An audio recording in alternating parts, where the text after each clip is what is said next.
I don't think I've ever had more fun with a game than when I bought Overwatch in the winter of 2016. As the era of brown and gray modern military shooters came to a close, Overwatch was a game that the industry and gamers embraced with open arms. Almost everyone I knew then was playing Overwatch, and though none of us were playing it well, we were all having fun. But once people started to figure the game out more and new heroes were added, that fun gradually faded. For me, as a former Reinhardt main, it was replaced by frustration at characters who made the game a nightmare to play. I eventually quit and moved on to other games, but in 2024, I came back to try Overwatch 2, a puzzling sequel with public sentiment that stagnated the growth of Overwatch in its community for various reasons. After realizing the game was in dire need of quality of life updates and hero balancing, I stopped playing again in early 2025, hoping that something would eventually convince Blizzard to shake things up, but I was not feeling particularly confident that it would happen because it seemed like they were asleep at the wheel. I am exceedingly happy to report that I was wrong, and they pulled it off. Today, I want to talk about the return of Overwatch, how listening, along with long-term implementation of community feedback and adding a cat, have ushered in a new era for the game by making it immensely more enjoyable and reminiscent of the first time I played it. This is why Overwatch is fun again.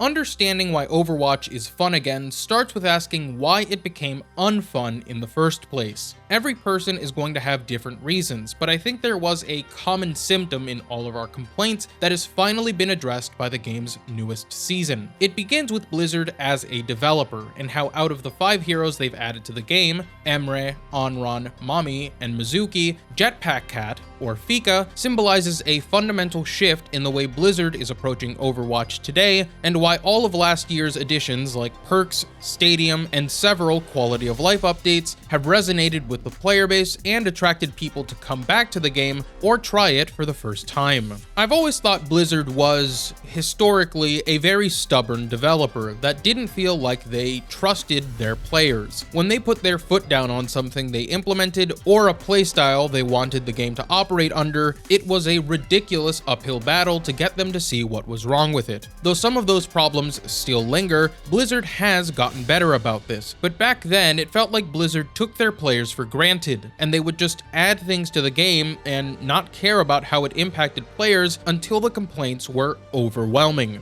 This behavior from Blizzard, which I believe persisted even when I came back to the game in 2024, created what I like to call microfrustrations. A microfrustration is not something that you will quit the game over. In fact, it may not even be something you can point out individually. It can be totally subconscious, or something that bothers you about a game and you roll your eyes at when you see it, like a cheap death or a stupid mechanic. Even if it's something you can play around, its very existence makes the game unfun, whether you realize it or not. Over time, if the developer does not address the problems, these micro-frustrations pile up and create a resentment for the game that can cause players to quit. For me, the addition of Doomfist and Brigitte was, no pun intended, like a 1-2 punch that got me to stop playing. The game already had a ton of annoyances by that point, but getting perma-stunned and tossed around like a pinball was my original breaking point. So what's different today, and how is this lovable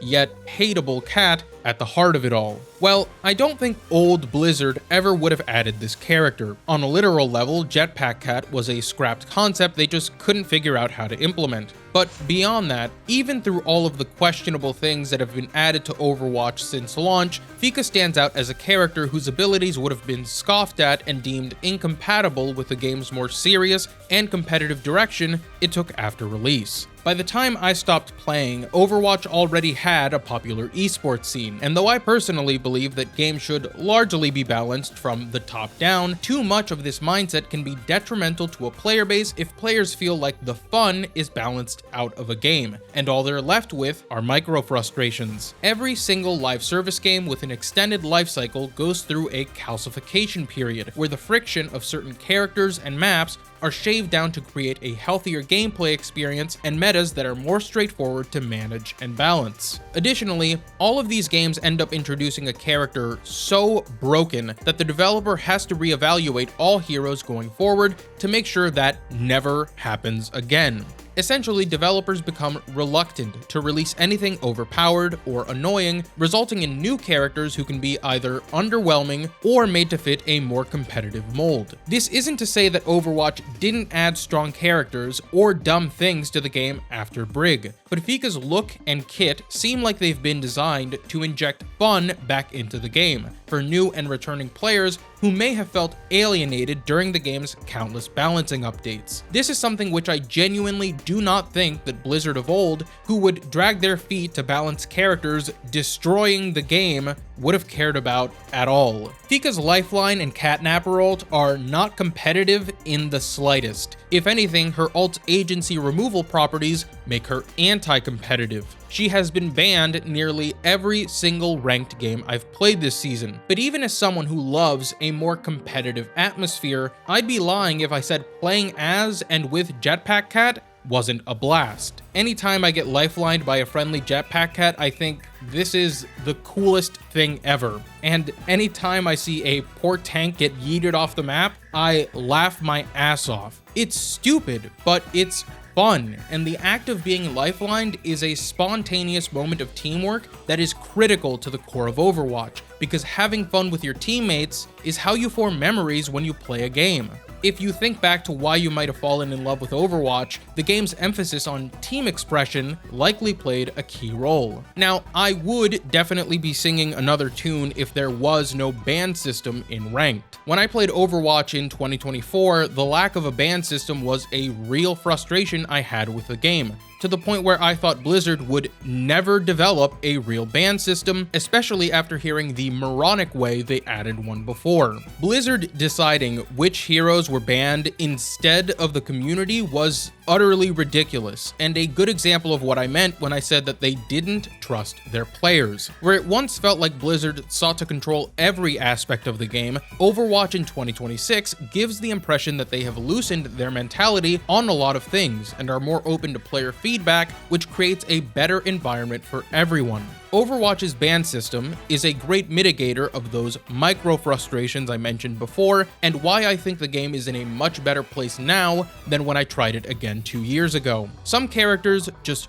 do not feel good to play against. They don't have to be the strongest character ever, but if they disrupt fun by restricting what you can do and are generally oppressive or annoying, then that stokes resentment for the game. Sombra is one of the obvious examples of this, but more recently, Vendetta is public enemy number 1. If this was 2024 with no ban system, Vendetta would be a macro frustration. In fact, Keo, the friend I duo with, said that he would, quote, never let a Vendetta through the ban phase ever again after we played against a decent one. You see, the ban system is a protective one. It's absolutely not the solution for everything balance-wise, and it will need updates in the future. But anything that makes the minute-to-minute gameplay less frustrating is a net positive for the game, especially because a ban system is great telemetry for the developer. With that said, I also think it's fine to have some characters who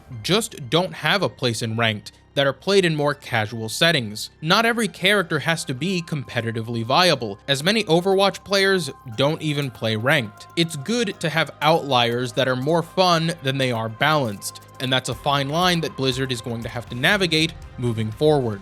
Along the same lines as the ban system is Overwatch's map voting. In 2024, I used to facepalm every Overwatch session when I would get Push or Clash. Push is just not well designed and admittedly more difficult because us plats aren't that great at the game, whereas Clash was always terrible. But Clash isn't in Ranked anymore, and I don't get Push as often because with map voting, you can, again, mitigate frustration by lessening your chances of having to play it. This is another one of those things that Blizzard, in a more arrogant time, probably would not have permitted. How dare you not want to play the amazing content they made? But these instances lead to hatred for the game, and when I played in 2024, it felt terrible at times. Why would I keep playing this game that has no map voting and no ban system to ameliorate its ridiculous balance when nearly all its contemporaries have these systems? A large part of the reason Overwatch feels so much better today is because it's at the standards of almost every other game.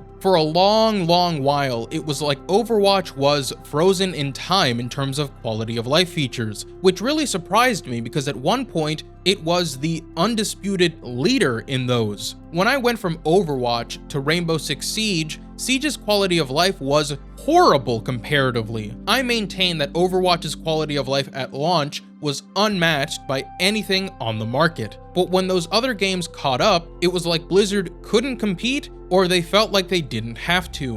What we're seeing now in 2026 is Blizzard on the offensive. They're finally reacting to other things happening in the industry. Of course, these features and modes take a while to develop, but they've timed everything from the last year forward so well that it's snowballed into this big new update. I stopped playing right before they introduced Stadium, and in hindsight, that was probably a mistake because Stadium is a blast. When I heard they were going to try a MOBA-esque mode in Overwatch that was third person, I didn't really care. But Stadium, despite whatever issues it might have, is a fresh and incredibly welcome addition to Overwatch. Games with aging communities need innovative modes to keep them from stagnating. Stadium creates new ways to engage with and experience Overwatch that feel familiar but are different enough to require their own thought process. Instead of making a half-baked attempt at a mode and not really caring about its balance, I've found that the joy of Stadium is admiring and interacting with all of the effort put behind it. It's got its own balance, its own hero pool, altered modes, and unique modes that aren't in the rest of the game.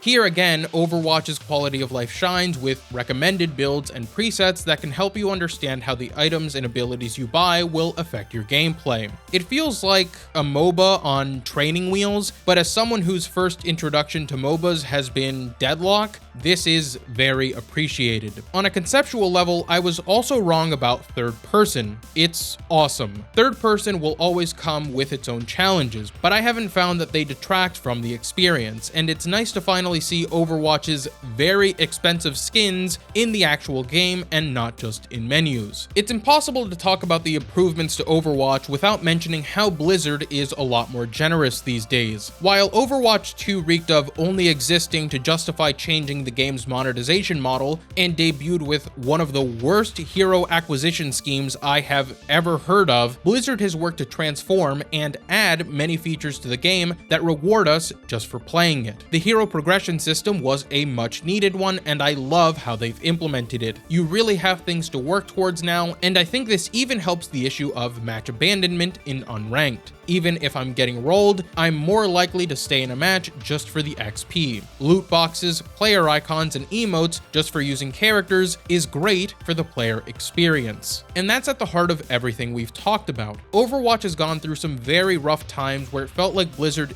didn't care about how the game was experienced. Whether it was Brig, the content drought while they worked on Overwatch 2, or even well into Overwatch 2 with some tone-deaf balance changes. None of this is to say that the team won't make honest mistakes in the future, or that the community doesn't disagree or won't disagree about certain elements of the game. But for the first time in a very long time, it feels like Blizzard and the community are on the same page about Overwatch's direction. The game is fun again because its most blatant issues were smoothed over and Overwatch is offering new experiences. This is ultimately why competition is great. I don't know how many of the changes we've talked about would exist or be out now if Marvel Rivals hadn't eaten Overwatch's lunch in the period where people were most dissatisfied with the game. But now both exist in relative harmony, and there's more choices on the market, which is always a good thing. For Overwatch, before we go, I would like to mention one or two things that are in the game right now that I think could be further improved. For starters, something I really wish Blizzard would pull the trigger on that would actually be innovative is to sell old battle passes. Overwatch just can't be expected to be the only game in a person's life, and fear of missing out is becoming increasingly noticed and reviled across the industry.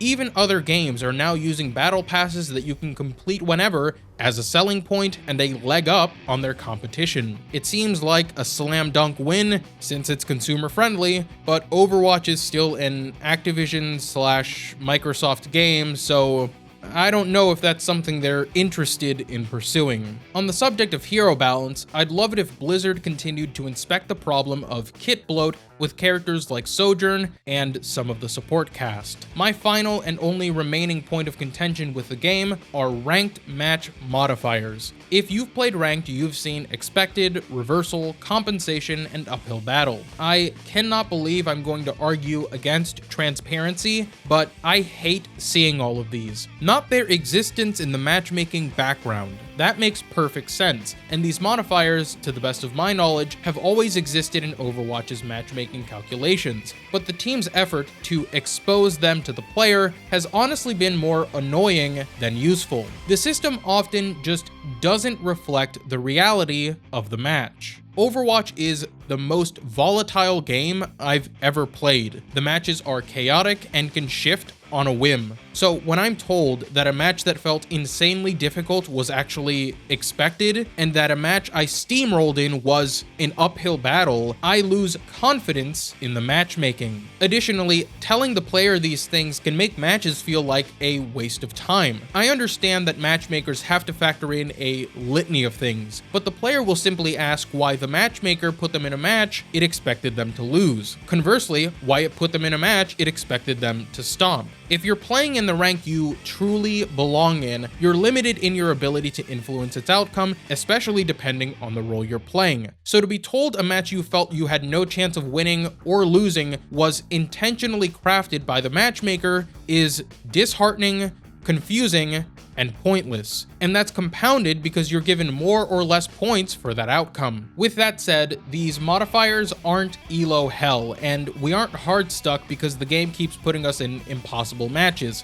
That's not true at all. I just don't see the point of these modifiers being public or their benefit to the experience. I'm very passionate about this and Overwatch as a whole because it's a great game. It's one of my favorites ever, and now that the game is in arguably the best shape it ever has been, I really want to commit myself to learning it more. I thought I was good, but not great at Siege, and just okay at Apex Legends, but Overwatch was the hardest of them all, at least for me personally. I am not good at this game. Overwatch's resurgence has given me a chance to revisit something I never fully understood and that I regret quitting all those years ago. Games affect us all in different ways, and if I found something in the return of Overwatch, I hope you have too. Whether it's just a fun time every once in a while, a game to play with friends, or a competitive obsession, the Overwatch of 2026 has something for everyone. Thanks for watching.